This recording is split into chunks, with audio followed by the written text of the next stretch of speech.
La peste negra. Entre 1347 y 1350, casi la mitad de la población mundial de ese entonces muere. Nunca antes ni después nada ha causado tal mortandad, ningún terremoto, guerra o arma de destrucción masiva. La peste negra ha sido la mayor pandemia del siglo XIV.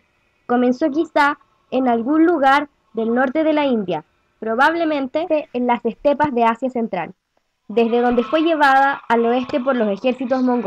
Los mongoles parecían entonces invencibles, pero en su dieta alimenticia incluían ratas, de la especie Ratus ratus, las cuales tenían la pulga que transmitía la Yersinia pestis, bacteria de la conocida peste negra bubónica. Como estaban tan en contacto con este animal, las pulgas de las ratas lo mordían, transmitiéndoles la terrible enfermedad. Los mongoles, siguiendo la ruta Crimea de comercio, llegaron a la ciudad portuaria de Kaffa, ubicada en el Mar Negro, punto clave para manejar el comercio entre Oriente y Occidente. Trataron de conquistarla, pero como tenían a muchos de sus soldados enfermos con la peste, su ejército estaba fuertemente debilitado y no pudieron atravesar los muros de la ciudad. Como se dieron cuenta de su inminente derrota, decidieron, antes de marcharle, transmitirle esta enfermedad arrojando los cadáveres contagiados dentro de la ciudad, por medio de catapultas, para contagiarles la peste y enfermar a todos adentro. Así entonces, la enfermedad logró traspasar los gruesos muros de la indomable Europa.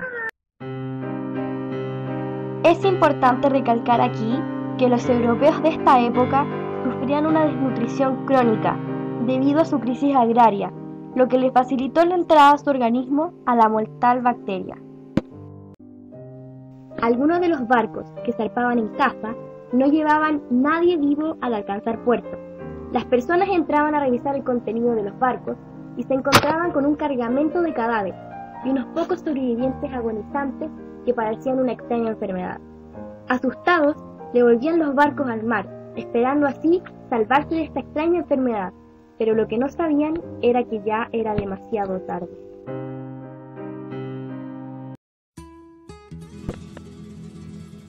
Durante la Edad Media, las enfermedades se propagaban con mucha rapidez, dado que no se contaba con los avances en el campo médico que tenemos hoy.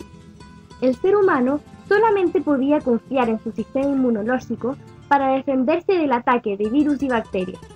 La concentración de personas en las ciudades pestilentes, la contaminación de los pozos, la falta de organización sanitaria, las calles pobladas de cerdos y ratas, la invasión de pulgas, fueron una suma de factores que contribuyó a la propagación de esta enfermedad. Desde Génova, la plaga se extendió en semicírculo a través de Italia, Francia, España, Alemania, Hungría, Inglaterra y Escandinavia, llegando a Moscú en 1352. Los sobrevivientes de la enfermedad tenían historias de horror que contar acerca de la vida y el ambiente durante los años de la peste. El aire estaba lleno del hedor horroroso de enfermos, muertos y cuerpos en descomposición. Cuarentenas fueron declaradas en tierras para mantener a la gente infectada fuera de la ciudad. Se crearon instalaciones para permitir a los viajeros esperar hasta completar los 40 días. Sin embargo, estos métodos no podían dejar fuera a las ratas negras y a las pulgas. Así que la enfermedad continuó propagando. De esta enfermedad se presentaron tres variables. Para empezar, era difícil distinguir los síntomas de la peste con los de un resfrío muy fuerte, ya que eran muy similares. Primero, la peste bubónica.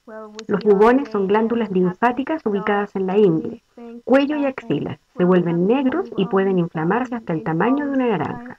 Son estos bubones los que dan el nombre a la pandemia. Tenía un promedio de mortalidad de entre 30 y 75%.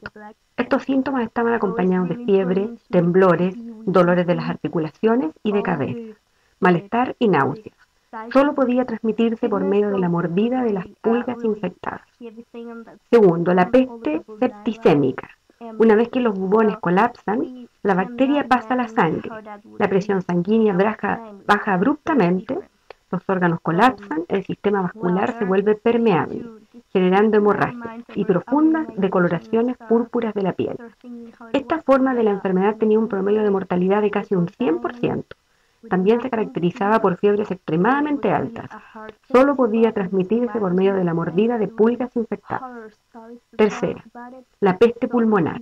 Esta manifestación era transmitida de persona a persona, una infección transmitida en el aire. Los síntomas incluían esputo con manchas de sangre, el cual se hacía cada vez más fluido a medida que la enfermedad avanzaba. Esta forma de la enfermedad tenía un promedio de mortalidad de entre un 90 a un 95%. Aproximadamente 25 millones de muertes tuvieron lugar solo en Europa, junto a muchas otras en África y Asia. Algunas localidades fueron totalmente despobladas, con los pocos sobrevivientes huyendo y expandiendo la enfermedad aún más lejos. El descenso demográfico fue en algunas zonas realmente terrorífico. En China y en la India, por ejemplo, la peste produjo entre los enfermos que la contrajeron una mortandad que iba del 60 al 90%. Los índices de la pulmonar fueron prácticamente del 100%. Ante el terror inmenso que provocó este mal desconocido, se buscó una explicación en lo sobrenatural.